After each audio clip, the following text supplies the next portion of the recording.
ലോകം ഇബ്രാഹിം അലൈഹിസ്സലാമയെ ഓർക്കാനിരിക്കുകയാണ്. ഹജ്ജ് വിമാനങ്ങൾ പരിശുദ്ധ ഹറം തേടി അതിൻ്റെ യാത്രകൾ പൂർത്തീകരിച്ചുകൊണ്ടിരിക്കുന്ന സന്ദർഭമാണിത്. അത്തരമൊരു ഘട്ടത്തിൽ ഇബ്രാഹിം നബി അലൈഹിസ്സലാം അദ്ദേഹത്തിൻ്റെ ജീവിതത്തിൽ വ്യത്യസ്തമായ ഓർമ്മകളും ചരിത്രങ്ങളും ഒക്കെ ഉണ്ട്. അദ്ദേഹത്തിൻ്റെ മകനെ അദ്ദേഹം അറുത്ത ചരിത്രം വിശുദ്ധ ഖുർആൻ സ്മരിച്ചിട്ടുണ്ട്. സ്വന്തം കുഞ്ഞിനെ അറുക്കാൻ അള്ളാഹു ആഹ്വാനം ചെയ്യുകയും ആവശ്യപ്പെടുകയും അദ്ദേഹം അറുക്കുകയും ചെയ്തതിൽ ധാരാളം പാഠങ്ങൾ പണ്ഡിതന്മാർ രേഖപ്പെടുത്തിയിട്ടുണ്ട്. 10-15 കാര്യങ്ങൾ വായിക്കാൻ സാധിച്ചു. അതിൽ നിന്ന് 4 വിഷയങ്ങളാണ് സമയത്തിൻ്റെ ഉള്ളിൽ നിന്നുകൊണ്ട് ഇന്ന് പറയാൻ ശ്രമിക്കുന്നത്. അതിൽ ഒന്നാമത്തെ കാര്യം, ഒരു രക്ഷിതാവ് എന്ന നിലക്ക് മതപരമായ വിഷയത്തിൽ രക്ഷിതാവിൻ്റെ അടുത്തുനിന്നുണ്ടാകേണ്ട പാരന്റിങ്ങിന്റെ ഒരു പാഠം അതിലൂടെ ലഭിക്കുന്നുണ്ട്. ചരിത്രത്തിൽ നമുക്ക് കാണാൻ സാധിക്കും. അദ്ദേഹത്തിന് അന്ന് ഫറാ റഹിമഹുള്ള പറയുന്നുണ്ട്, കാന യൗമൈദിൻ ഇബ്നു 13 സന, ഇസ്മായിൽ അലൈഹി ഇസ്ലാമക്ക് അന്ന് 13 വയസ്സായിരുന്നു എന്നതാണ് ചരിത്രത്തിലെ പ്രബലമായ അഭിപ്രായങ്ങളിൽ ഒന്ന്. വ്യത്യസ്തമായ അഭിപ്രായങ്ങൾ വന്നിട്ടുണ്ട്. 13 വയസ്സായ മകനെയാണ് അറുക്കാൻ വേണ്ടി പറയുന്നത്. അദ്ദേഹം തുടർച്ചയായ 2-3 രാത്രികൾ ഒരേ സ്വപ്നം കണ്ടുകൊണ്ടിരുന്നു എന്നാണ്. തുടർച്ചയായ 2-3 രാത്രികളിൽ അദ്ദേഹം ഒരേ സ്വപ്നം കണ്ടുകൊണ്ടിരുന്നപ്പോൾ അദ്ദേഹം മകന്റെ അടുത്ത് പോയിട്ട് പറയാണ്, ഫലമ്മാ ബലഗ മഅഹു സഅയ ഖാല യാ ബുനയ്യ ഇന്നി അറാ ഫിൽ മനാമി അന്നി അദ്ബഹുക, നിന്നെ അറുക്കണമെന്ന് അള്ളാഹു എന്നോട് സ്വപ്നത്തിലൂടെ നിർദ്ദേശിച്ചിട്ടുണ്ട്. അപ്പോ മകന്റെ മറുപടി എന്താ? യാ അബ്ബതി ഫഅൽ മാ തുഅ്മർ, ഉപ്പ നിങ്ങളോട് എന്താണോ അള്ളാഹു നിർദ്ദേശിച്ചത് അത് അങ്ങ് ചെയ്തോളൂ എന്നാണ്. അപ്പൊ ഇവിടെ ഒരു വാപ്പ മകനെ മതപരമായ ഒരു വിഷയത്തിൽ ഗൈഡ് ചെയ്യുന്നത് നമ്മൾ കാണുന്നുണ്ട്. ആ ഓരോ വാപ്പമാർക്കും ഓരോ മക്കൾക്കും ഇതിൽ വലിയ പാഠമുണ്ട്. ഇതിലൂടെ റബ്ബ് ഉദ്ദേശിച്ചത് എന്താണ്?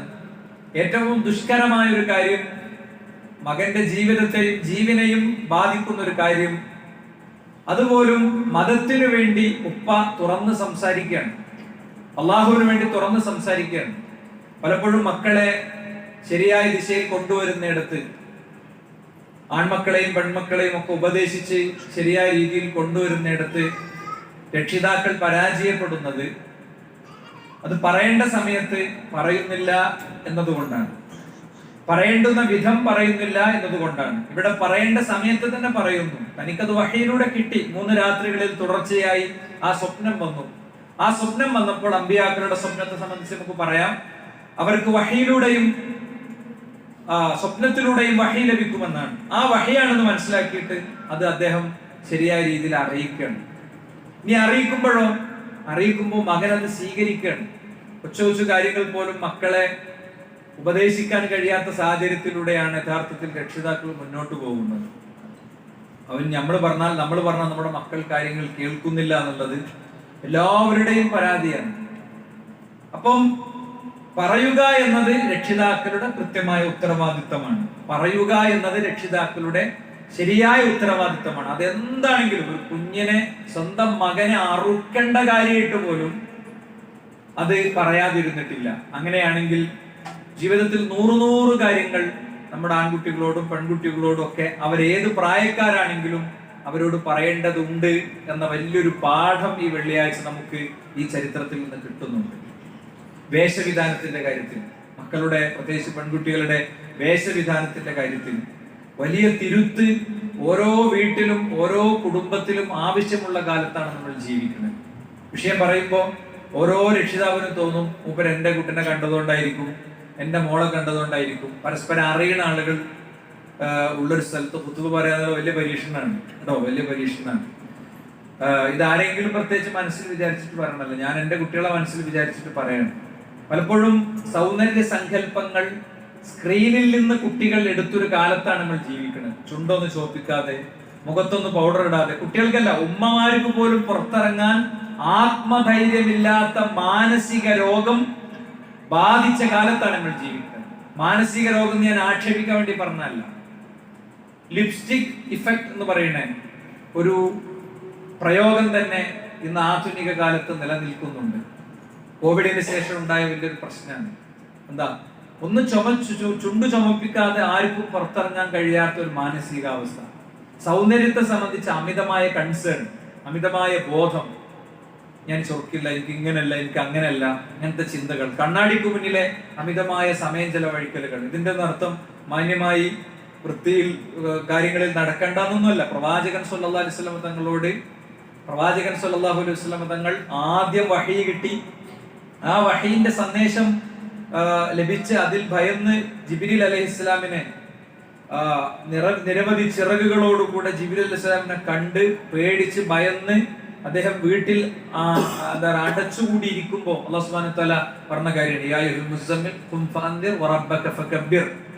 എഴുന്നേൽക്ക്, പുതപ്പ് മൂടി കിടക്കല്ല വേണ്ടത്, റബ്ബിനെ പ്രകീർത്തിക്ക്. ഫതിയാബക ഫതഹിർ, നിന്റെ വസ്ത്രം ശരിയായ വസ്ത്രം ധരിക്കണം. ശരിയായ വസ്ത്രം ധരിക്കുക, മുടി ചെയ്യുക, അല്ലെ, മുടിയിൽ എണ്ണ തേക്കുക, ഇതൊക്കെ ഇസ്ലാമിലുള്ള തന്നെയാണ്. പക്ഷെ ഇസ്ലാം പഠിപ്പിക്കുന്ന അതിർത്തികൾ ലംഘിച്ചുകൊണ്ടുള്ളതാണ് പലപ്പോഴും. ഞാനൊരു വിഷയം ബോധ്യപ്പെടുത്താൻ ഒരു ഉദാഹരണമായിട്ട് എടുത്തതാണ്. ഇസ്ലാമിലെ ഹിജാബ്, അതിന് 8 നിയമങ്ങളുണ്ട്. ആ 8 നിയമങ്ങളും പാലിച്ചിട്ടാണോ നമ്മളെ ഭാര്യ, പെങ്ങൾ ഒക്കെ, ഉമ്മ, ഇവരൊക്കെ വസ്ത്രം ധരിക്കുന്നത് എന്ന് ഒരു പുരുഷനെ സംബന്ധിച്ചിടത്തോളം ചിന്തിക്കേണ്ടതുണ്ട്. തിരിച്ച് നിര്യാണിയുടെ താഴെ വസ്ത്രം പോയിക്കൂടാന്നാണ്. നിര്യാണിയുടെ താഴെ പോകുന്ന വസ്ത്രം ആ ഭാഗം നരകത്തിലാണെന്ന് റസൂലുള്ളാഹി സ്വല്ലല്ലാഹു അലൈഹി വസല്ലം പഠിപ്പിച്ചിട്ടുണ്ട്. കുത്തേറ്റ് കിടക്കുന്ന ഉമർ ഇബ്നുൽ ഖത്താബ് റളിയല്ലാഹു അൻഹുവിന്റെ അരികിൽ അദ്ദേഹത്തെ ഇങ്ങനെ എടുക്കാൻ വേണ്ടി ചെന്ന ആള് അദ്ദേഹത്തിന്റെ വസ്ത്രം ചൂണ്ടിയിട്ട് വസ്ത്രം പൊക്ക് എന്ന് ഉമർ ഇബ്നുൽ ഖത്താബ് റളിയല്ലാഹു അൻഹു പറഞ്ഞിട്ടുണ്ട്. ചെറിയ കാര്യമാണോ? അത്ര ഗൗരവത്തിൽ പഠിപ്പിച്ച കാര്യമാണ്. അപ്പൊ അത് ഇവിടുത്തെ ഭംഗിക്കും ഇവിടുത്തെ സെലിബ്രിറ്റികളാണല്ലോ സൗന്ദര്യ സങ്കല്പം ഉണ്ടാക്കുന്നത്. അവര് മുടി ഇവിടെ വെട്ടിയാൽ നമ്മൾ അവിടെ വെട്ടും, അവര് ഇവിടെ മുടി ചുമപ്പിച്ചാൽ അവിടെ നമ്മൾ ചുമപ്പിക്കും, അല്ലെ? ഇങ്ങനെയാണ് പലപ്പോഴും പോണത്. ഒരു ഉദാഹരണമായിട്ട് ഞാൻ എടുത്തതാണ്. ഇങ്ങനെ ഏത് വിഷയമാണെങ്കിലും ഒരു രക്ഷിതാവിന് മക്കളെ ഉപദേശിക്കാൻ ബാധ്യതയുണ്ട്. കുഞ്ഞിനെ അറുക്കുന്ന വിഷയമായിട്ട് പോലും അത് ഒഴിവായിട്ടില്ല എന്ന പാഠം നമുക്ക് അതിൽ നിന്ന് കിട്ടുന്നു. 2, ഉപദേശിക്കുമ്പോ മോൻ എന്താ ചെയ്യണേ? തർക്കുത്തരം പറയല്ല, തട്ടുത്തരം പറയല്ല, ന്യായം പറയല്ല. ഓരോ ന്യായങ്ങളാണ്. സ്വന്തം ജീവിതത്തെ ബാധിക്കുന്ന വിഷയം വരുമ്പോ മനുഷ്യൻ അവിടെ 100 മസാല ഉണ്ടാക്കും. അവനാന്റെ ഉപജീവനത്തെ ബാധിക്കുന്ന, അവനാന്റെ ആസ്വാദനത്തെ ബാധിക്കുന്ന, സൗകര്യത്തെ ബാധിക്കുന്ന കാര്യം വരുമ്പോ അവിടെ മുഫ്തിയാകലാണൊക്കെ.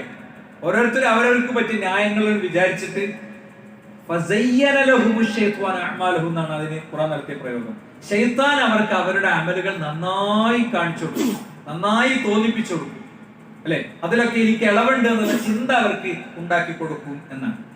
ഇനി രണ്ടാമത്തെ കാര്യം, മക്കളെ ഉപദേശിക്കുന്ന ശൈലി നോക്ക് നിങ്ങൾ. വാപ്പ മോനെ ഉപദേശിക്കുന്ന ശൈലി. 13-14 വയസ്സായ കുട്ടിനെ വിളിക്കുന്നത് യാ ബുനയ്യ, എന്റെ പൊന്നു മോനെ എന്നാണ് വിളിക്കുന്നത്, അല്ലെ? അപ്പൊ മക്കളെ സ്നേഹപൂർവ്വമാണ് അവരെ ഉപദേശിക്കേണ്ടത്. അതിന് കിട്ടി. കണിശമായി ഒന്നും പറയണ്ടെന്നല്ല, കണിശമായി പറയാം, അല്ലെ? കണിശമായി പറയുന്നതിന് ഒരു രീതി, രൂപമൊക്കെ ഉണ്ട്. പ്രവാചകൻ സ്വല്ലല്ലാഹു അലൈഹി വസല്ലം തങ്ങൾ കണിശമായി പറഞ്ഞിട്ടുണ്ട്.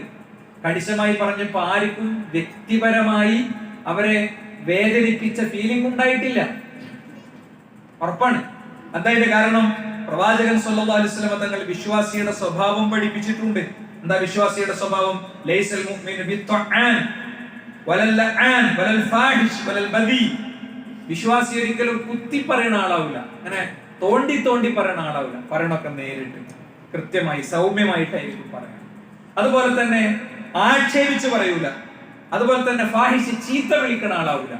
അപ്പൊ ഇതൊന്നുമില്ലെങ്കിൽ, ഇതിൽ നമ്മളെ സംസാരം മുക്തമായാൽ പിന്നെ ആ സംസാരത്തിൽ നല്ലൊരു ഉപദേശത്തിന്റെ അവസ്ഥ ഉണ്ടാകും, നല്ലൊരു സ്വാധീനം ഉണ്ടാകും. ആക്ഷേപല്ല, എന്ത് പറയുമ്പോഴും ആക്ഷേപല്ല. ഒരു നെഗറ്റീവ് പറയുമ്പോഴും അതിന്റെ ഒരു പോസിറ്റീവ് പറയണം. ഇങ്ങനെ ഉണ്ട്, നീ ഇങ്ങനെയൊക്കെയാണ്, നല്ല കുട്ടിയാണ്, അല്ലെ? എന്നാലും ഇങ്ങനെ ഒരു പ്രശ്നമുണ്ട്, അത് നീ ശ്രദ്ധിക്കണം.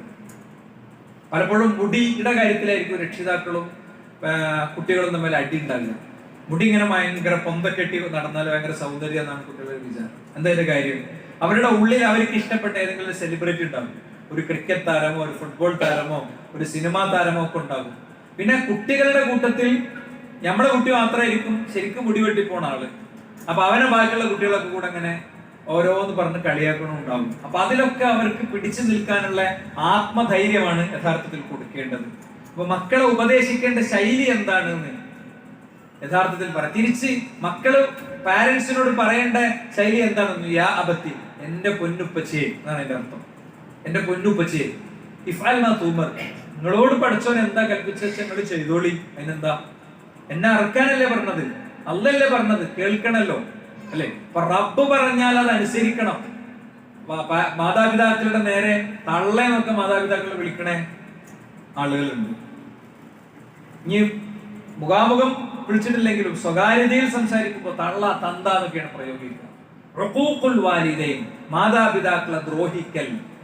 അത് കൈകൊണ്ടും കാലുകൊണ്ടും ചെയ്യുന്നത് മാത്രമൊന്നല്ല, ഒരു നോട്ടം, ഒരു സ്വരത്തിലെ ഒരു ഭാഷയിലെ മാറ്റം ഒക്കെ നിൽക്കണം. അള്ളാഹു നമുക്ക് പുറത്തു തീർമാറാൻ. അതുകൊണ്ട് സഹോദരന്മാരെ, ഈ രണ്ട് പാഠങ്ങൾ ഇതിൽ നിന്ന് കിട്ടുന്നുണ്ട്. ഇനി മൂന്നാമത്തെ ഒരു പാഠം എന്താ? അനുസരണം. അറുക്കാൻ പറഞ്ഞപ്പോ അറുക്കാൻ റെഡി ആയിട്ടുണ്ടെങ്കിൽ നമ്മൾ അറുക്കേണ്ട കുറെ നിലപാടുകളുണ്ട്. ജീവിതത്തിൽ നമ്മൾ അറുത്തു മാറ്റേണ്ട കുറെ നിലപാടുകളുണ്ട്. അതെന്തൊക്കെയാണ് എന്നത് അവലോകനം നടത്താനാണ് പറയുന്നത്. അത് ഈദ് വരുന്നത് അതിനാണ് അല്ലെ. 3 സെമിറ്റിക് മതങ്ങളുടെ ആചാര്യനാണ് ഇബ്രാഹിം നബി അലൈഹി സ്വലാം. ക്രിസ്ത്യൻ കമ്മ്യൂണിറ്റിയും ജൂത സമൂഹവും മുസ്ലിം ജനവിഭാഗങ്ങളും അവരുടെ ആദർശ പുരുഷനായി വിചാരിക്കുന്നുണ്ട് അദ്ദേഹത്തെ. ഓർമ്മ മരങ്ങളോ ഓർമ്മ ഗോപുരങ്ങളോ പ്രതിഷ്ഠകളോ അല്ലെങ്കിൽ ഏതെങ്കിലും റോഡുകൾക്ക് പേരുകളോ ഒന്നുമില്ലാതെ ചരിത്രം അദ്ദേഹത്തെ അനുസ്മരിക്കുന്നത്. അദ്ദേഹം അത്ര ആഴത്തിൽ ഈ സമൂഹത്തെ സ്വാധീനിച്ചിട്ടുണ്ട്. അദ്ദേഹത്തിന്റെ മൊത്തം ജീവിതത്തിൽ എന്നുള്ള പാഠല്ല നമ്മൾ പറയുന്നത്. കുഞ്ഞിനെ അറുക്കാൻ പറഞ്ഞതിലും അത് നടത്തിയതിലുമുള്ള 4 പാഠാ പറയുന്നത്. അതിലെ മൂന്നാമത്തെ കാര്യമാണ് അനുസരണം. ഇത് ഖാല ലഹു റബ്ബുഹു അസ്ലിം, കീഴൊതുങ്ങണം എന്ന് അദ്ദേഹത്തോട് പറഞ്ഞപ്പോഴൊക്കെ ഖാല അസ്ലംതു ലിറബ്ബിൽ ആലമീൻ, ഞാൻ സമ്പൂർണ്ണമായി റബ്ബിന് കീഴൊതുങ്ങിയിരിക്കുന്നു എന്നാ പറഞ്ഞത്. യാ അയ്യുഹല്ലദീന ആമനൂ, ഓ സത്യവിശ്വാസികളെ, ഉദ്ഖുലൂ ഫിസ്സിൽമി കാഫ, നിങ്ങൾ മതത്തിൽ പൂർണ്ണമായി പ്രവേശിക്കണം. കഴിഞ്ഞ മുമ്പത്തെ ഖുതുബിലെ ആയത്ത് ഞാൻ ഓതിയിട്ടുണ്ട്. വലാ തത്തബിഉ ഖുതുവാത്തി ശൈത്താൻ, നിങ്ങൾ ശൈത്താന്റെ മാർഗത്തെ പിന്തുടരരുത്. അപ്പൊ ഓരോരുത്തർക്കും വ്യത്യസ്തമായിരിക്കും. എനിക്കുള്ളതാവില്ല നിങ്ങൾക്ക്, നിങ്ങൾക്കുള്ളതാവില്ല വേറൊരാൾക്ക്. എന്താ, നമ്മുടെ സ്വകാര്യ ജീവിതത്തിൽ എന്തെങ്കിലും കാര്യങ്ങൾ അറുത്തു മാറ്റാനുണ്ടോ? നമ്മുടെ സ്വകാര്യ ജീവിതത്തിൽ നിന്ന് എന്തെങ്കിലും കാര്യങ്ങൾ അറുത്തു മാറ്റാനുണ്ടോ നമ്മൾ നോക്കണം. സാമ്പത്തിക കാര്യങ്ങളിൽ നിന്ന് എന്തെങ്കിലും സംഗതികൾ അറുത്തു നീക്കാനുണ്ടോ നമ്മൾ നോക്കണം. ഭാര്യയുമായുള്ള പെരുമാറ്റം, ഭർത്താവുമായുള്ള പെരുമാറ്റം, ദീനി നിലപാടുകൾ എവിടെയെങ്കിലും കുറിച്ചു മാറ്റാനുണ്ടോ നമ്മള് നോക്കണം. അപ്പൊ ഒന്നും നോക്കാല്ല, അള്ളാഹുവിന്റെ വിധിക്ക് മുന്നിൽ മനുഷ്യന്മാരെ പേടിച്ച് നിൽക്കരുത്. അതേപോലെ തന്നെ മറ്റു നഷ്ടങ്ങളെ ഭയപ്പെടരുത്. ഖുൽ ഇൻ കാന ആബാഉകും വഅബ്നാഉകും വഇഖ്വാനുകും വഅസ്വാജുകും വഅശീറതുകും വഅംവാലുൻ ഇഖ്തറഫ്തുമൂഹാ വതിജാറതൻ തഖ്ശൗന കസാദഹാ വമസാകിന തർദൗനഹാ അഹബ്ബ ഇലൈകും മിനല്ലാഹി വറസൂലിഹി വജിഹാദിൻ ഫീ സബീലി ഫതറബ്ബസു ഹത്താ യഅതി അല്ലാഹു ബിഅംരി. വളരെ കൃത്യമാണ് ഖുർആൻ പറഞ്ഞത്. ഓരോന്ന് എണ്ണി പറഞ്ഞു. നിങ്ങളെ മാതാപിതാക്കളാണെങ്കിൽ, നിങ്ങളുടെ മക്കളാണെങ്കിൽ, ഖുൽ ഇൻ കാന ആബാഉകും വഅബ്നാഉകും വഇഖ്വാനുകും, നിങ്ങളുടെ സഹോദരങ്ങളാണെങ്കിൽ, വഅസ്വാജുകും, നിങ്ങളുടെ ഇണകളാണെങ്കിൽ, വഅംവാലുൻ ഇഖ്തറഫ്തുമൂഹാ, നിങ്ങളുടെ സമ്പാദ്യമാണെങ്കിൽ, വതിജാറതൻ തഖ്ശൗന കസാദഹാ, പൂട്ടിപ്പോകും, നഷ്ടം സംഭവിക്കുമെന്ന് നിങ്ങൾ വിചാരിക്കും നിങ്ങളുടെ കച്ചവടമാണെങ്കിൽ, എന്താണെങ്കിൽ, അഹബ്ബ ഇലൈക്കും മിനല്ലാഹി വറസൂലിഹി, അല്ലാഹുവിനേക്കാളും റസൂലിനേക്കാളും നിങ്ങൾക്ക് പ്രിയപ്പെട്ടതാവുകയാണെങ്കിൽ, എന്താ എന്റെ അള്ളാഹ് പറഞ്ഞത്? നിങ്ങൾ കാത്തിരുന്നോ, അള്ളാഹുവിന്റെ വിധി വരുന്നത് വരെ നിങ്ങൾ കാത്തിരുന്നോ. അപ്പോ സൂക്ഷ്മമായി ഓരോ ദിവസവും വിശകലനം നടത്തി നമ്മൾ തിരുത്തേണ്ട ഒരു മേഖലയാണിത് കേട്ടോ. ജനങ്ങളെ പേടിക്കുക എന്നുള്ളത് പൊതുവെ മനുഷ്യന്മാർക്ക് ഉണ്ടാവുന്ന ഒരു കാര്യമാണ്. പ്രത്യേകിച്ച് ഒരു ശരിയായ ആശയത്തിലേക്കും ആദർശത്തിലേക്കും ഒക്കെ വരുമ്പോ ആദ്യഘട്ടത്തിൽ അത് വല്ലാതെ ഉണ്ടാവും. ആൾക്കാർക്ക് ഭയങ്കരമായിട്ടുണ്ടാവും. ജീവിതത്തെ ഡയറക്റ്റ് ബാധിക്കണോടുത്ത് വിറക്കും മനുഷ്യന്മാര്. എന്റെ ഒരു കാര്യമില്ല. എന്താ, അല്ലാ തഖാഫു വലാ തഹ്സനു, നിങ്ങൾ പേടിക്കണ്ടട്ടോ, നിങ്ങൾ വിഷമിക്കണ്ടട്ടോ എന്ന് പറഞ്ഞ് മലക്കുകൾ നമ്മുടെ റൂഹ് എടുക്കണമെങ്കിൽ, നമുക്ക് അങ്ങനത്തെ ഒരു സന്തോഷ വാർത്ത ലഭിക്കണമെങ്കിൽ, നമ്മുടെ ജീവിതത്തിൽ ജീവിക്കുന്ന കാലത്ത് നമ്മൾ നിലപാടുകൾ കൊണ്ട് കാര്യങ്ങളെ അറുത്തു മാറ്റുന്നവരും നന്മകളെ സ്ഥാപിക്കുന്നവരുമാക്കാൻ നമുക്ക് സാധിക്കുക എന്നുള്ളത് വളരെ പ്രധാനമാണ്. ഇനി നിങ്ങൾ നോക്ക്, ഇവിടെ 85 വയസ്സായ ഒരു പ്രവാചകനാണ് ഈ പണി ചെയ്യുന്നത്. ചരിത്രത്തിലെ വായന അനുസരിച്ച് 85 മുതൽ 90 വരെ വയസ്സിന്റെ ഇടയിലുള്ള പ്രായമാണ് ഇബ്രാഹിം നബി അലൈഹി സ്വലാം നിൽക്കുന്നത്. അതേ അറക്കണത് ആരാണ്? കുഞ്ഞിനെയാണ്. ദീർഘകാലം കാത്തിരുന്ന കുഞ്ഞിനെയാണ്. തന്റെ ഭാര്യയുടെ ഉദരത്തിൽ ഇനി ഒരു ജീവന്റെ തുടിപ്പിന് യാതൊരു സാധ്യതയുമില്ലെന്ന് വിചാരിക്കുന്ന പ്രായത്തിൽ കിട്ടിയ കുഞ്ഞിനെയാണ്. കുറെ മക്കളുള്ള വാക്കല്ല. അന്ന് ഇസ്ഹാഖ് ഇല്ല, ഇസ്ഹാഖ് നബി അലൈഹി സ്വലാം ജനിച്ചിട്ടില്ല. അപ്പൊ ആകെ കിട്ടിയ ഒരു കുഞ്ഞ്, കാത്തിരുന്ന് കിട്ടിയ ഒരു കുഞ്ഞ്, അതും ആ കുഞ്ഞ് ഉപ്പാന്റെ കൂടെ നടക്കാറായ പ്രായത്തിലാണ്. ഫലമ്മാ ബലഗ മഅഹു സഅയ ശബ്ബ വർതഹല വഅതാഖ മാ യഫഅലു അബൂഹു മിന സഅയി വൽ അമൽ. വാപ്പ ചെയ്യുന്ന പണിയൊക്കെ ഇങ്ങനെ എടുത്തു തുടങ്ങാവുന്ന പ്രായം എന്നതിന്റെ അർത്ഥം. വയസ്സിലെ നമ്പറിൽ അഭിപ്രായ വ്യത്യാസം ഉണ്ടെങ്കിലും ആ കുട്ടിക്ക് സ്വയം ചലിക്കാനും ചിന്തിക്കാനും ഒക്കെയുള്ള അവസ്ഥ എത്തിയിട്ടുണ്ടായിരുന്നു. മാത്രല്ല ഹാദൽ വലദ് അൽആൻ സന്നൽ ഇഹ്തിലാം, പ്രായപൂർത്തി എത്തിയിട്ടുണ്ടായിരുന്നു. വ്യത്യസ്തമായ പ്രയോഗങ്ങൾ ഈ വിഷയത്തിൽ നമുക്ക് കാണാൻ സാധിക്കും. മാത്രമല്ല മതപരമായ സഅയുൽ അഖ്ലി അല്ലദി തഖൂമു ബിഹിൽ ഹുജ്ജ, ഒരാൾക്ക് മതത്തിന്റെ കൽപ്പനകൾ അനുവർത്തിക്കാനുള്ള നിർബന്ധാവസ്ഥ വരുന്ന ഒരു സാഹചര്യം ഉണ്ടായിരുന്നു. ഇത്തരം അല്ലാതെ ഒരു കുട്ടിനെ ബുദ്ധിയും പ്രായം ഉറക്കാത്ത പ്രായത്തിൽ പിടിച്ച അർത്ഥമല്ല. ഇസ്ലാം വിമർശകർക്ക് എന്ത് കിട്ടിയാലും ആയുധമാണ്. അപ്പൊ ചെറിയൊരു കുട്ടിനെ ജനിച്ചുടനെടുത്ത് ബലിക്കല്ലിൽ വെച്ച ആളാണ് ഇബ്രാഹിം എന്നാണ്. അത് പ്രോത്സാഹിപ്പിക്കണ മതമാണ് ഇസ്ലാം എന്നാണ് പറയുന്നത്, അല്ലെ? മനുഷ്യരെ കൊല്ലണീന് ഇസ്ലാമിനെ പ്രതികൂട്ടിൽ നിർത്തുന്നവരുണ്ട്. ഇബ്രാഹിം നബി അലൈഹി സ്വലാം സ്വന്തം കുഞ്ഞിനെ അറുത്തതിന്റെ പേരിൽ ചരിത്രത്തിൽ ഒരു വ്യക്തിയെങ്കിലും പുണ്യം പ്രതീക്ഷിക്കപ്പെട്ട് ഒരു വ്യക്തിയെങ്കിലും അറുകൊല നടത്തപ്പെട്ടതിന്റെ ചരിത്രം എവിടെയില്ല. അത്ര പ്രാമാണികമായി ചരിത്രപരമായി തെളിയിക്കപ്പെട്ട കാര്യമാണ്. എന്നാൽ ഇബ്രാഹിം നബി അലൈഹി സ്വലാം 85 വയസ്സുള്ള സമയത്ത് തനിക്കുള്ള ഏക കുഞ്ഞിനെയാണ് അറുത്തത്.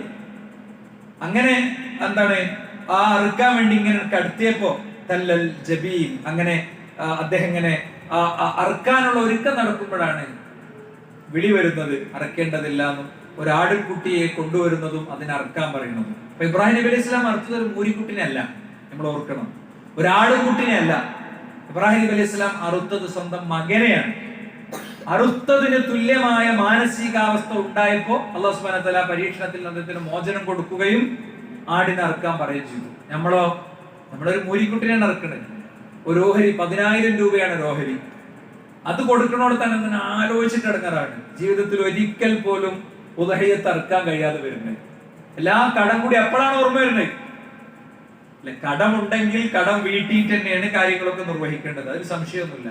പക്ഷെ കടങ്ങൾ പല വിധമുണ്ട്. ഈ കടമൊക്കെ ഉണ്ടായിരിക്കെ നമ്മുടെ ജീവിതത്തിലെ വേറെ സൗകര്യങ്ങളും സന്തോഷങ്ങളും ആഘോഷങ്ങളും ഒക്കെ ആയിട്ട് പോകുന്നുണ്ടല്ലോ, അല്ലെ? അപ്പൊ അതും കട്ട് ചെയ്യണം, അതും കട്ട് ചെയ്തിട്ട് ഈ കടം വീട്ടണം. അതൊക്കെ കൂടെ കട്ട് ചെയ്തിരുന്നെങ്കിൽ ഇപ്പൊ ആ കടം ഉണ്ടാകുമായിരുന്നില്ല, അല്ലെ? ആ കടം ഉണ്ടാകുമായിരുന്നില്ല. ശരിക്കും നമ്മള് തല വെക്കണം. ഇത് ആണിന് മാത്രമൊന്നുമല്ല അറിവുണ്ട്. ഏത് മൃഗത്തെ കത്തി കൊണ്ട് അറക്കണതിന് പെണ്ണ് അറക്കാന്നാണ് ഇസ്ലാമിലെ ഹുക്കം. അങ്ങനെയാണ്. ഒരു പെണ്ണറക്കാം, പെണ്ണിനെ അറക്കാം. ആണറക്കണ അതേ അവസ്ഥയിൽ അറക്കാം എന്നാണ് ഒരു പെണ്ണിന്. നമ്മുടെ നാട്ടിൽ പെണ്ണുങ്ങൾ അറക്കല്ല, ചോര പേടിയാണ്. ചോര പേടിയുള്ള ഒരു പെണ്ണിന് മാത്രമൊന്നുമല്ല, ആണുങ്ങളുണ്ട്, അല്ലെ? അവനാന്റെ മൃഗത്തെ അവനാണ് ഇറക്കണ്ടേ. എന്റെ കുട്ടിന്റെ അക്ഷയക്കത്ത് ഞാനാണ് ഇറക്കണ്ടേ. എന്റെ ഉപഹയത്തിന്റെ മൃഗത്തെ ഞാനാണ് ഇറക്കേണ്ടത്. വേറെ ആളെ അർത്ഥം നേരാവില്ലാന്നൊന്നുമല്ല. അതുപോലെ ഇവിടെ കച്ചവടമാണ്.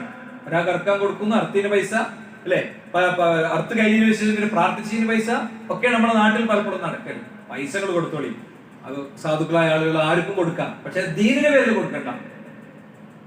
ദീനിന്റെ പേരിൽ സ്വതന്ത്രമായിട്ട് കൊടുക്കുക, അതിന് കുഴപ്പമില്ല. എന്നാലോ അനാചാരങ്ങളുടെ പേരിൽ നമ്മൾ കൊടുക്കണ്ട. അനാചാരങ്ങളുടെ പേരിൽ പൈസ ഇല്ലെന്ന് തീരുമാനിക്കാൻ സമുദായത്തിന് പറ്റണം. സാധുക്കളാണ്, ചെറിയ ശമ്പളത്തിന് ജീവിക്കുന്നവരാണ്, ഓർക്ക് കൊടുക്കുന്നതിന് കുഴപ്പമില്ല. ഹയർ അവരുടെ കുട്ടികളും കുടുംബങ്ങളും ജീവിക്കട്ടെ, അതിലെന്താ സംശയമുള്ളത്? നമ്മളൊക്കെ വാങ്ങണ അരിന്റെ പൈസ തന്നെയാണ് ഓല പൈസ. പക്ഷേ വേറൊരു തലത്തിലേക്ക് കാര്യങ്ങൾ പോകുന്നില്ല എന്നുള്ളത് ഉറപ്പുവരുത്തണം. അപ്പൊ ഞാൻ ഒന്നുകൂടി ആവർത്തിച്ച് പറയണേ, ഉദഹയ്യത്ത് ഓഹരി സ്വീകരിച്ചുകൊണ്ടിരിക്കുന്ന സമയമാണ് ഇരിക്കട്ടെ. അപ്പം ഇബ്രാഹിം നബി അലൈഹി സ്വലാം ആടും കുട്ടിനെ അല്ല അറുത്തത്, നമ്മൾ ഓർക്കണം, മകനെയാണ് അറുത്തത്. ആ സ്ഥാനത്തേക്കാണ് നമ്മളോട് ഒരു മൃഗത്തെ അറുക്കാൻ പറയണത്, അല്ലെങ്കിൽ ഒരു ഓഹരിയെങ്കിലും കൊടുക്കണം എന്ന് പറയുന്നത് എന്ന കാര്യം നമ്മൾ മറക്കാതിരിക്കുക. അത് കഴിഞ്ഞ ഖുത്ബയിൽ നമ്മൾ പറഞ്ഞു. അത് ചെയ്യാത്ത വ്യക്തി, അതിന്റെ അവസ്ഥ എത്തിയിട്ട് ചെയ്യാത്ത വ്യക്തി പിന്നെ മുസല്ലയിലേക്ക്, ഈദ്ഗാഹിലേക്ക് വരണ്ട. എന്നും മുഅക്കദായ സുന്നത്താണത്. അത് ഫർളാണെന്ന് പറഞ്ഞ പണ്ഡിതന്മാർ വരെ ഉണ്ട്. പക്ഷെ മുഅക്കദായ സുന്നത്താണ് എന്നുള്ളതാണ് ശരിയായ ഭാഗം. ഇനി സുഹൃത്തുക്കളെ, നാലാമത്തെ കാര്യം എന്താ? ഈ കുട്ടിയെ അറുത്തതിൽ നിന്നുള്ള നാലാമത്തെ പാഠെന്താ? സ്വപ്നങ്ങളുടെ വിഷയത്തിലെ ഒരു ഇസ്ലാമിക സമീപനം വിശ്വാസി ഇതിൽ നിന്ന് ഉൾക്കൊള്ളണം. എന്താ? സ്വപ്നങ്ങളുടെ വിഷയത്തിൽ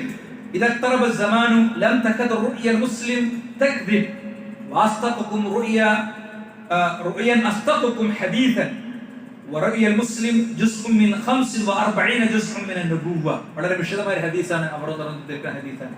അവസാന കാലത്തുമ്പോ വിശ്വാസികളായ മനുഷ്യർ തന്നെ തെറ്റായ സ്വപ്നങ്ങൾ കണ്ടുകൊണ്ടേയിരിക്കും. ഏറ്റവും ശരിയായ സ്വപ്നം കാണുന്നവരാണ്, ഏറ്റവും സത്യം പറയുന്നവരാണ് ഏറ്റവും ശരിയായ സ്വപ്നം കാണുക.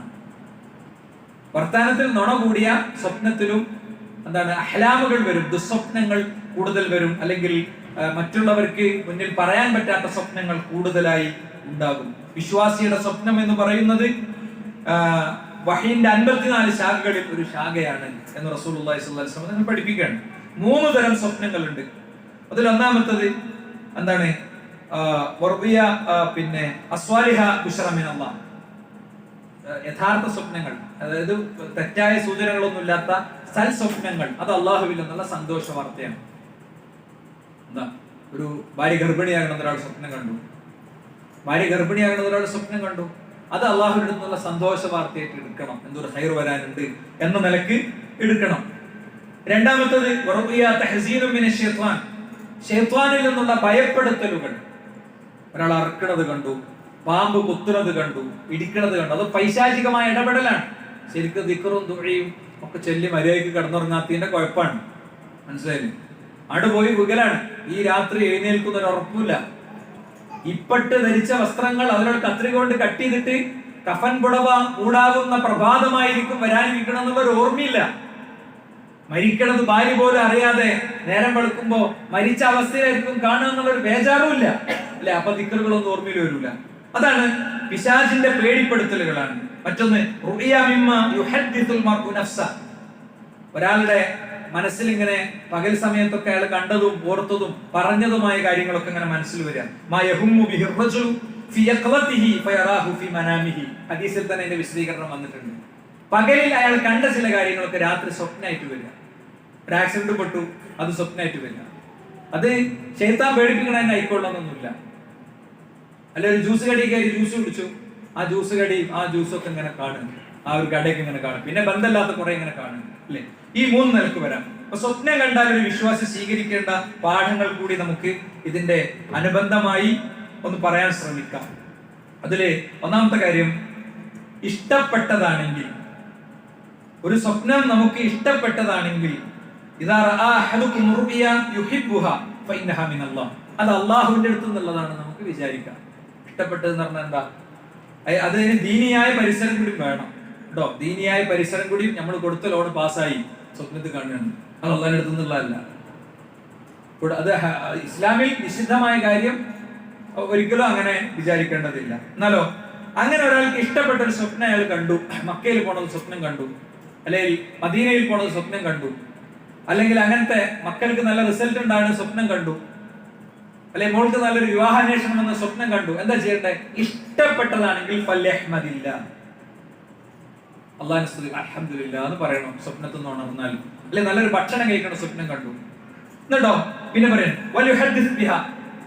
ഉദ്ദേശിക്കുന്നുണ്ടെങ്കിൽ അത് പറയാം, മറ്റുള്ളവരോട് പറയാം. പ്രവാചകൻ നിങ്ങൾ കണ്ട നല്ല സ്വപ്നങ്ങൾ പറയുന്നു എന്നാണ് പള്ളിയിൽ നിന്ന്. ഓരോരുത്തരും ഇങ്ങനെ അവർ കണ്ട സ്വപ്നങ്ങൾ പറയും. ചിലതിനൊക്കെ പ്രവാചകൻ അംഗീകാരം കൊടുക്കും. അപ്പൊ അതിന് വഹീന്റെ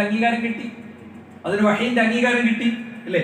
ഇനി മറ്റൊന്ന്, ദുസ്വപ്നമാണെങ്കിലോ അവൻ പിന്നെ അവൻ അള്ളാഹുവിൽ ഇസ്തിആദത്ത് നടത്തണം. അവൻ അള്ളാഹുവോട് പിശാചിൽ ഇസ്തിആദത്ത് നടത്തണം. മാത്രല്ല ഒരാളോടും അവൻ പറയരുത്. ഒരിക്കലും അവൻ അത് ഒരാളോടും പറയരുത്. ദുസ്വപ്നമാണ്, ആ സ്വപ്നം ഒരാളോടും പറയരുത്. ഒരു മനുഷ്യൻ ഇങ്ങനെ പറയണേ,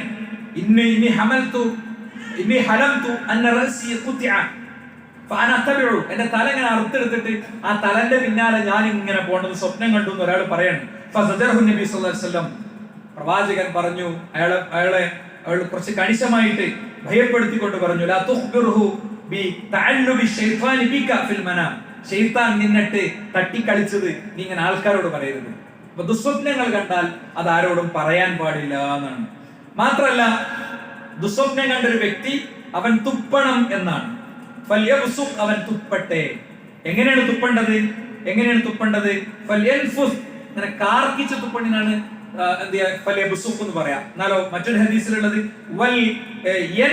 അവനിങ്ങനെ തുപ്പുന്ന രീതിയിൽ ചെറിയ ചെറിയ തുപ്പലിന്റെ ചെറിയ കണികൾ വരുന്ന രീതിയിൽ തുപ്പട്ടെ എന്ന് പറഞ്ഞാൽ എന്താ, ശരിക്കും കാർക്കിച്ച് തുപ്പാൻ പറ്റിയെടുത്ത് അങ്ങനെ തുപ്പ. അതല്ല ഇങ്ങനെ നമുക്കൊരു തുപ്പലം പൂർണ്ണമായി വരാത്ത ചെറിയൊരു തുപ്പലത്തിന്റെ ഒരു ചെറിയൊരു ഡോട്ട് വരുന്ന രീതിയിൽ തുപ്പുക. അങ്ങനെയാണോ പറ്റുന്നത്? തുപ്പണം എന്നാണ്. പിശാചിനോടുള്ള പ്രതികരണമായിട്ടാണ് ഇസ്ലാം അതിനെ പഠിപ്പിക്കുന്നത്. പിന്നെ അവരെന്ത് ചെയ്യണം? തുപ്പുന്നത് ഇടത്തോട്ടാണ് തുപ്പേണ്ടത് കേട്ടോ. അപ്പം ഇടത്തോട്ട് നമുക്ക് കുട്ടികളോ മക്കളോ ഉറങ്ങുന്നുണ്ട്, അവരെ മേല് വീഴുന്ന രീതി അവർ പ്രതീകാത്മകമായിട്ടായിരിക്കും അപ്പൊ ചെയ്യേണ്ടി വരിക. അല്ലെങ്കിൽ എണീറ്റിട്ട് നമ്മൾ എണീറ്റ് ഇരുന്നിട്ട് നമുക്ക് തുപ്പാവുന്ന ഒരു സ്ഥലത്ത് പോയി ശരിക്കും തുപ്പിയിട്ട് പോരാ. കടക്കണോട് തന്നെ കടത്തി പണിയൊക്കെ ചെയ്യണമെന്നില്ല. ഇതൊക്കെ ഇസ്ലാം പഠിപ്പിച്ച സുരക്ഷിതത്വങ്ങളാണ്. ഇനി തീർന്നില്ല, ഭാഗം മാറി കിടക്കണമെന്നാണ്. അവൻ അത്രയും നേരം കടന്നിരുന്നത് എങ്ങോട്ടാണോ ആ ഭാഗത്തു നിന്ന് മാറിക്കിടക്കണം എന്ന് നബി കരീം സ്വല്ലല്ലാഹു അലൈഹി വസല്ലം തങ്ങൾ പഠിപ്പിച്ചു. ഒരാൾ മോശമായ സ്വപ്നം കണ്ടാൽ അവൻ എണീറ്റ് നിസ്കരിക്കട്ടെ എന്ന് നബി കരീം സ്വല്ലല്ലാഹു അലൈഹി വസല്ലം തങ്ങൾ പഠിപ്പിച്ചു. അപ്പൊ അതുകൊണ്ട് ഇങ്ങനെ നോക്കൂ, നിങ്ങൾ ഒരു ദുസ്വപ്നം കാണുന്നതിലും ശരിയായ സ്വപ്നം കാണുന്നതിലും ഒക്കെ ഇസ്ലാമിക നിയമങ്ങളുണ്ട്, ഇസ്ലാം പഠിപ്പിച്ച പാഠങ്ങളുണ്ട്. ഈ പാഠങ്ങളൊക്കെ തിരിച്ചറിഞ്ഞൊരു വ്യക്തി ജീവിതത്തെ വിഷയങ്ങളെ സമീപിക്കുമ്പോൾ അതിന് അതിൻ്റെതായ ഗുണമുണ്ടാകും, അതിന് അതിൻ്റെതായ തൗഫീഖ് ഉണ്ടാകും. ഇനി പ്രവാചകന്മാരുടെ സ്വപ്നത്തെ സംബന്ധിച്ചിടത്തോളം അത് പൂർണ്ണമായും എന്താണ്? അള്ളാഹുവിങ്കൽ നിന്നുള്ളതാണ്. അതുകൊണ്ടാണ് ഇബ്രാഹിം നബി അലൈഹി സ്വലാം അത് നടപ്പിലാക്കിയത്. പ്രവാചകൻ സല്ലല്ലാഹു അലൈഹി വസല്ലം തങ്ങൾക്ക് വന്ന സ്വപ്നമുണ്ട്, യൂസുഫ് നബി അലൈഹി സ്വലാമൊക്കെ വന്ന സ്വപ്നമുണ്ട്. ആ സ്വപ്നങ്ങളൊക്കെ നമുക്ക് അങ്ങനെ തന്നെ കാണാൻ പറ്റും. എന്നാൽ ഇന്ന് പൊതുവെ സ്വപ്നം ഒരു കച്ചവട വിഷയമാണ്. ഓരോരുത്തർ ഓരോ കാര്യം സ്വപ്നം കാണുന്നു. പ്രവാചകൻ സല്ലല്ലാഹു അലൈഹി വസല്ലം തങ്ങളെ സ്വപ്നം കാണുന്നു. നബിനെ സ്വപ്നം കണ്ടാൽ പിശാച് പ്രവാചകന്റെ രൂപം പ്രാപിക്കൂലെന്നാണ്. പക്ഷേ നബിനെ കണ്ടോൽക്കല്ലേ ഇത് നബിയാണോ അല്ലേ എന്ന് മനസ്സിലാകുള്ളൂ, അല്ലേ? റസൂലുള്ളാഹിനെ കണ്ടവർക്കല്ലേ ഇത് നബിയാണോ അല്ലേ എന്ന് മനസ്സിലാകുള്ളൂ. അതുകൊണ്ട് പ്രവാചകൻ ഇന്ന് സ്വപ്നത്തിൽ വന്ന ഒരു കാര്യം പറഞ്ഞെന്ന് വിചാരിക്കുക, അത് നടപ്പിലാക്കേണ്ട ബാധ്യത വിശ്വാസിക്കില്ല. ഇത് പ്രവാചകനാണെന്ന് തന്നെ ഒരാൾക്ക് 100% ഉറപ്പ്. അങ്ങനെ ചെയ്യേണ്ടതില്ല എന്നാണ് അഹ്ലുസുന്നന്റെ ഉലമാക്കൾ ഈ വിഷയത്തിൽ പഠിപ്പിച്ചിട്ടുള്ള പാഠങ്ങൾ. നോക്കൂ നിങ്ങൾ, ഇമാം നവവി റഹിമഹുല്ലാഹ് പറയാണ്, ലൗ കാനത്തിൽ ലൈലത്തു 30 മിൻ ശഅബാൻ മാസത്തിലെ 30ന്റെ അന്ന് വലം യറന്നാസൽ ഹിലാൽ, ജനങ്ങൾ ഹിലാലിനെ കണ്ടില്ല. ഫറാ ഇൻസാനുൻ അന്നബിയ ഫിൽ മനാം, ഒരു മനുഷ്യൻ പ്രവാചകനെ സ്വപ്നത്തിൽ കണ്ടു. ഫഖാല ലഹു, എന്നിട്ട് പറഞ്ഞു, അല്ലൈല അവ്വൽ റമളാൻ, ഈ രാത്രി റമളാന്റെ 1ാമത്തെ രാത്രിയാണെന്ന് റസൂലുള്ളാഹി പറഞ്ഞു എന്ന് വിചാരിക്കുക. ലമസിഹു ബിഹാദൽ മനാം, ഈ സ്വപ്നത്തിന്റെ അടിസ്ഥാനത്തിൽ ആ നോമ്പ് ശരിയാവില്ല. നബി സ്വപ്നം ആർക്ക്? നാട്ടുകാർക്ക് മൊത്തമല്ല, ഈ വ്യക്തിക്കും. ലാ ലിസ്വാഹിബിൽ മനാം വലാ ലിഗൈരിഹി, സ്വപ്നം കണ്ടാക്കും വേറുള്ളവർക്കൊക്കെ. 30ന്റെ അന്നത്തെ കാര്യം പറയണം, 29 എന്നല്ല. 30ന്റെ അന്നാണെങ്കിൽ പോലും പ്രവാചകന്റെ ആ സ്വപ്നത്തെ ആസ്പദാക്കിയിട്ടല്ല അയാൾ എന്ത് ചെയ്യേണ്ട നോമ്പെടുക്കണ്ടേ. 30 ആയതുകൊണ്ടാണ് പ്രവാചകന്റെ ഹദീസിലുണ്ട് 30 പൂർത്തിയാക്കിയാ നോമ്പെടുക്കണം.